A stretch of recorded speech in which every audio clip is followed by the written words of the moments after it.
আসসালামু আলাইকুম রহমতুল্লাহ। মুফতি রেজওয়ান রফিকি, তারপরে হচ্ছে রেজাউল করিম আবরার সহ আরও কিছু আলেম আছেন যারা সারাদিন মওদুদির বিরোধিতায় লিপ্ত থাকেন। তারা জাতির জন্য আসলে কি করছেন, তারা জাতিকে আসলে বিভক্ত করে চলেছেন, এরকম একটা কথা মার্কেটে প্রচলিত আছে। আমিও এই ধারণাটার সাথে আংশিক এরকম ধারণা রাখতাম যে তারা আসলে এই বিরোধিতাগুলো না করলেও পারেন। বাট এখন দেখা যাচ্ছে আমি নিজেই সারাদিন মওদুদির বিরোধিতায় লিপ্ত, এবং আমি কেন আগে জামাতকে সাপোর্ট করলেও নির্বাচনের পরে আস্তে আস্তে প্রতিনিয়ত জামাত থেকে দূরে সরে গেলাম, এই জিনিসটা আমার কাছে মনে হয় আমার দর্শক যারা যারা নির্বাচনের আগে থেকে, বিশেষ করে 24-এর মানে 5ই আগস্টের পর থেকে যারা আমাকে ফলো করেন, তারা আমাকে একজন অনেকেই জামাতি অ্যাক্টিভিস্ট মনে করতেন। তাদের কাছে আমি আসলে ক্লিয়ার করতে আসছি, তাদের কাছে আমি জবানবন্দি দিতে আসছি যে অ্যাকচুয়ালি আমি কেন জামাতকে সাপোর্ট করার পরিবর্তে এখন জামাতের বিরোধিতায় আমি বেশি সময় ব্যয় করছি। এই জিনিসটা আমি আজকে ক্লিয়ার করব। এই ভিডিওটা খুবই গুরুত্বপূর্ণ। যদি ইউটিউব থেকে দেখে থাকেন তাহলে ইউটিউব চ্যানেল সাবস্ক্রাইব করতে পারেন, আর ফেসবুক থেকে দেখলে ফেসবুক পেজ ফলো করতে পারেন এবং অন্যদের সাথে শেয়ার করতে পারেন। আশা করি কওমি অঙ্গনের যারা কোলাবোরেশন উইথ জামাত, বিশেষ করে এই নির্বাচনে 26-এর নির্বাচনে জামাতের সাথে কওমি অঙ্গনের বেশ কয়েকটা দলের কোলাবোরেশনের কারণে জামাতকে ভালোবাসতে শুরু করছেন, এবং নিজেরাই যারা জামাতকে অপছন্দ করে, জামাতের সমালোচনা করে, তাদের বিরুদ্ধে যারা যুদ্ধ ঘোষণা করছেন বা মুফতি রেজওয়ান রফিকির ভাষায় যদি বলি ফাও কামলা খাটতেছেন, তাদেরও এই ভিডিওটা কাজে আসবে, তাদের সাথে আপনারা শেয়ার করতে পারেন। তো প্রথম কথা হচ্ছে, আমি যখন জামাতের সাপোর্ট করা শুরু করি তখন আমি বেশ কয়েকটা জামাতের যে অবস্থান বা জামাতের যে সিচুয়েশন সেটা একরকম ছিল। এখন নির্বাচনের পরে জামাতের অবস্থানটা একটু পাল্টায় গেছে আমার কাছে মনে হচ্ছে। 5ই আগস্টের পরে জামাতের সাথে কওমি অঙ্গনের দূরত্বটা অনেকটা কমে আসছিল। এর বেশ কয়েকটা কারণ আছে। প্রথম কারণ হইল, জামাতও মজলুম, কওমি অঙ্গনও মজলুম, এবং মানুষ যখন বিপদে থাকে, মানুষ যখন জেলখানায় থাকে, যারা অভাবগ্রস্ত মানুষ থাকে, একে অপরের কাছাকাছি চলে আসে এবং মনে করে যে একে অপরকে সাহায্য করতে পারবে। জামায়াতের যেমন মৌলানা দেলাওয়ার হোসেন সাঈদীকে জেলে আটকে রাখা হয়েছে, ঠিক তেমনিভাবে কওমি অঙ্গনের মুফতি ফজলুল হক আমিনী রহমতুল্লাহ আলীকে দীর্ঘদিন হাসিনা গৃহবন্দী করে রাখে, তারপরে তিনি ইন্তেকাল করেন। একই সাথে কওমি অঙ্গনের মিড লেভেলের একজন আকাবির মৌলানা মামুনুল হক হাফিজাহুল্লাহ, তাকেও হাসিনা প্রচণ্ড জুলুম করছে, এবং তার ব্যাপক জনপ্রিয়তা দেখা গেছে জামাত ইসলামের ভাইদের মধ্যে। এবং জামাতের একটা জিনিস খুবই ভালো, সেটা হচ্ছে তাদের মধ্যে ঐক্যটা ব্যাপক। তারাই মূলত, আমি যেটা দেখছি যে মামুনুল হক সাহেবের একজন সম্ভবত বিআই মৌলানা কামরুল হাসান রব্বানী, এই টাইপের নাম, আমি যদি ভুল বলি আমাকে আপনারা কারেক্ট করে দিবেন। উনি মামুনুল হক সাহেবের আত্মীয়, সেই হিসাবে উনি একজন জামাতের আলেম। তো মামুনুল হক সাহেবের প্রশংসা উনি করছেন, মামুনুল হকও আস্তে আস্তে জামাতের মধ্যে জনপ্রিয় হয়েছে। তারপরে একই সাথে জামাতের আরও যারা বক্তা আছেন, যেমন আমির হামজা, প্রত্যেকেই বলা চলে, আমার দেখা মতে প্রত্যেকেই মামুনুল হক সাহেবকে ব্র্যান্ডিং করছেন জামাতের আলেমরা।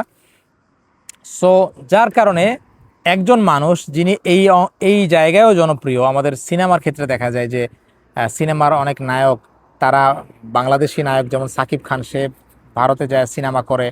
তো সেই হিসেবে দেখা যায় যে উভয় অঙ্গনেই জনপ্রিয় ব্যক্তি, এই ধরনের ব্যক্তি সবাই কাজে ব্যক্তিকে সবাই নিতে চায়। সো জামাতও মামুনুল হক সাহেবকে এভাবে নিছে।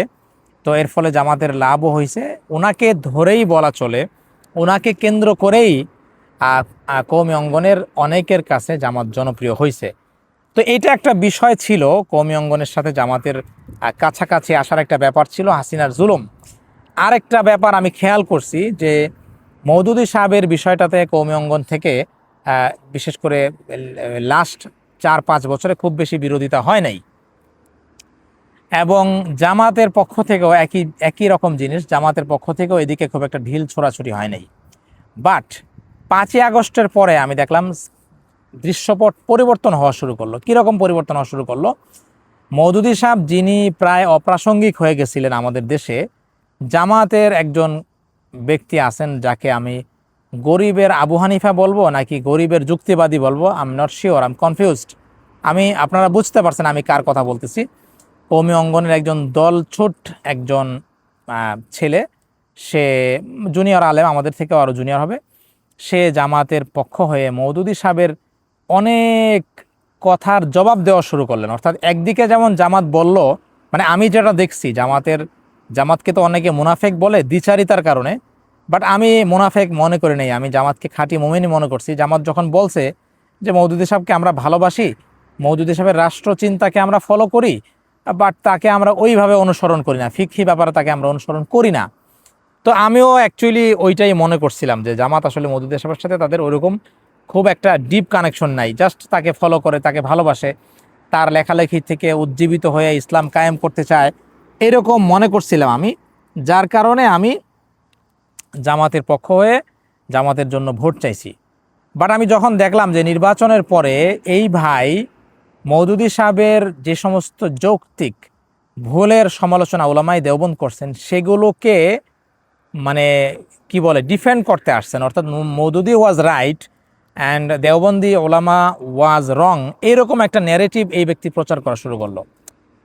তখন আমি দেখলাম যে এখানে দুইটা সমস্যা। একটা সমস্যা হচ্ছে জামাত মওদুদী সাহেবের বিষয়ে অ্যাকচুয়াল পরিমাণ ছাড় দিচ্ছে না, আবার দেখা যাচ্ছে যে শুধু এইখানেই ক্ষান্ত না, মওদুদী সাহেবের যৌক্তিক সমালোচনার কারণে তারা উল্টা ওলামায়ে দেওবন্দের উপর হামলা শুরু করছে, যেটা জামাতের আগের চরিত্র ছিল, যেটা জামাত বাংলাদেশের প্রয়াত মরহুম মুফতি আহমদ শফি, শেখুল ইসলাম আল্লামা আহমদ শফি রহিমাহুল্লাহর ব্যাপারে যেটা করছে সেটা ভিন্ন আলাপ, সেটা নিয়ে আমি একদিন অন্য একটা পর্ব করব, যদি শেখুল ইসলাম আল্লামা আহমদ শফির উপরে জামাত কি প্রোপাগান্ডা চালাইছে এবং তার উপর কতটুকু অত্যাচার করছে সেই ব্যাপারে যদি ভিডিও চান আপনারা কমেন্ট করবেন।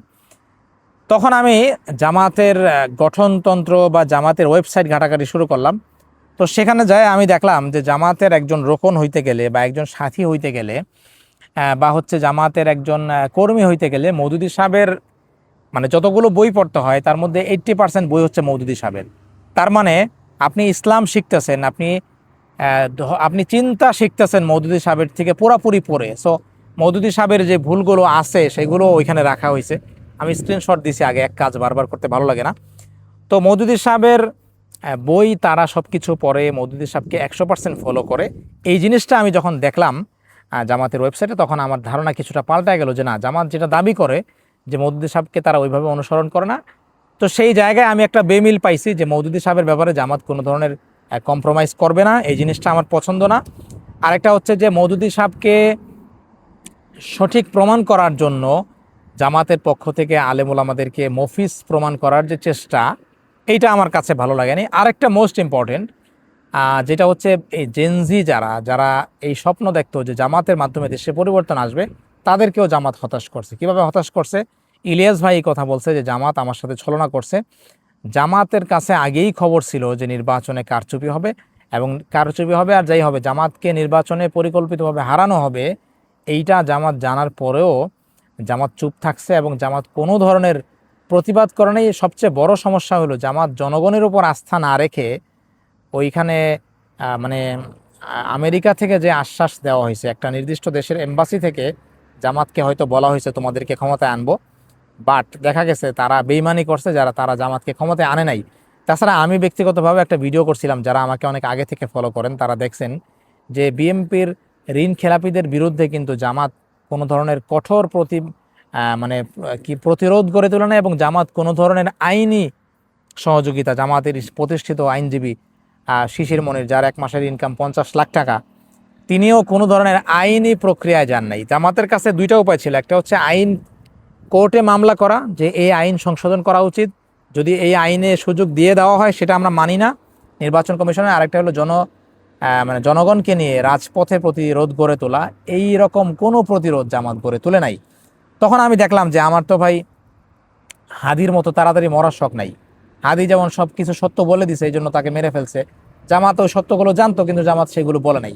সো জামাত জেনজিরা, তরুণ প্রজন্ম জামাতকে নিয়ে যে স্বপ্ন দেখে, জামাত অ্যাকচুয়ালি ওই ধরনের কোনো বিপ্লবী দল না। জামাত একটা সুশীল দল, এবং জামাত এমন কোনো দল না যেটা সিস্টেমের বিরুদ্ধে যায় লড়াই করবে, এটা সিস্টেমের ভিতরে থেকে লড়াই করতে চায়, এটা তো আপনারা জানেন। সো ওই জায়গায় আমি দেখলাম যে জামাতের সাথে আমার স্বপ্নের যে দূরত্ব সেটা অনেক বেশি। অর্থাৎ একই সাথে জামাত মওদুদী সাহেবকে ছাড়বেও না, তার ব্যাপারে কোনো কম্প্রোমাইজ করবে না, এইটুকু তো গেলই। একই সাথে তারা আলেম ওলামাদের বিরুদ্ধে যে আক্রমণ করার সুযোগ পায় নাই আগে, তাই তারা চুপ ছিল, এখন সুযোগ পাইছে তাই তারা এখন ওই আক্রমণগুলোও করতেছে। আবার হচ্ছে যে সব কিছু মিলে আসলে তাদের চরিত্রে কোনো পরিবর্তন আসে নাই। অর্থাৎ মওদুদী সাহেবের ব্যাপারে যে ওলামায়ে কেরাম তাকে ভুলে গেছিল, কিন্তু জামাত যে আবার তাকে ফিরায় আনবে, এই বিষয়টা যখন আমি দেখলাম তখন আমার কাছে মনে হইলো যে কওমি আলেমরা যারা জামাতকে ভালোবাসতে শুরু করছিল তাদের সময় হয়েছে জামাত থেকে আবার দূরত্ব বজায় রাখার।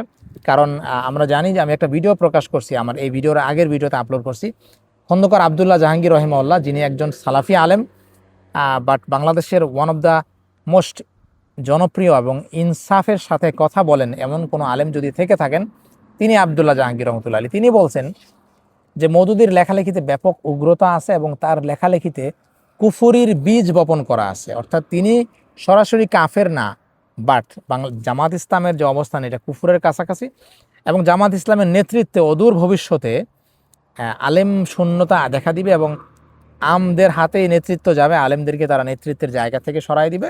এবং এটা আমরা দেখি যে জামাতের কাছে গ্রহণযোগ্য আলেম হইতে গেলে আপনার জামাতকে চাটতে হবে।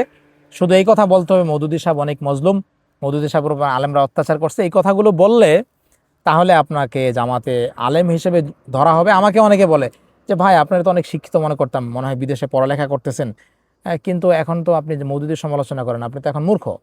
সো আমার কথা হচ্ছে যে ভাই আমাকে কে কি ভাবেন, আমার কতটুকু শিক্ষাগত যোগ্যতা, এটা আমার কাছে ম্যাটার করে না। আমার কাছে ম্যাটার হইলো আমি সত্যটা জাতির কাছে প্রকাশ করতে পারতেছি কিনা, আমি যেটা ভালো বুঝি, আমার বুঝে যেটা ভালো সেটাকে ভালো জাতির কাছে আমি বলতেছি কিনা, কোরআন এবং সুন্নাহ এবং বাস্তবতার আলোকে যেটা সঠিক সিদ্ধান্ত সেটার ব্যাপারে আমি আমার ভাই ব্রাদার বন্ধু বান্ধব জাতিকে সতর্ক করতে পারতেছি কিনা, which is important to me. এর বাইরে কার কাছে কেমন লাগলো, কে আমাকে শিক্ষিত বললো, কে আমাকে গণ্ডমূর্খ বললো, আই ডোন্ট কেয়ার। এতে আমার জীবনে নন কাম্বিয়া নিয়ান্তি ইটালিতে বলে, এতে আমার কিচ্ছু আসে যায় না। সো এই ছিল আমার মওদুদিবাদ থেকে ইউটার্ন করে আবার চরমপন্থী বলতে পারেন চাইলে, দেওবন্দি ধারায় ফিরে আসা। বা আমি একজন আগাগোড়া দেওবন্দি ছিলাম, আগেও দেওবন্দি এখনও দেওবন্দি। আহ, এবং হচ্ছে যে জামাত ইসলামের যে রাজনৈতিক সফলতা কার্যক্রম সেটাকে আমি এখনও সাপোর্ট করি। আমি এখনও জামাত ইসলামের যে পজিটিভ ব্যাপারগুলো আছে তাদের সমাজ মানে সমাজ কল্যাণমূলক কার্যক্রম এগুলোর সাথে আমি এখনও আছি, ভবিষ্যতেও থাকবো। বাট মওদুদি নির্ভরতাকে আমি অলওয়েজ জামাতের জন্য ক্ষতির কারণ মনে করছি, এবং সেটা মওদুদির ব্যাপারে আমি চুপ ছিলাম। বাট যখন আমি দেখলাম যে মওদুদিকে আবার পুনর্প্রতিষ্ঠা করার চেষ্টা করা হচ্ছে তখন আমার কাছে মনে হলো যে তখন আমি মওদুদিকে ঘেঁটে দেখছি এবং আমি আসলে দুঃখজনকভাবে তাকে সঠিক পথে পাইনি। তো আমার কাছে মনে হয় এই রিভিউটা জাতির সামনে প্রকাশ করা আমার জন্য জরুরি ছিল, আমি সেটাই করছি। সবাই ভালো থাকবেন, আল্লাহ হাফিজ, আসসালামু আলাইকুম রহমতুল্লাহ।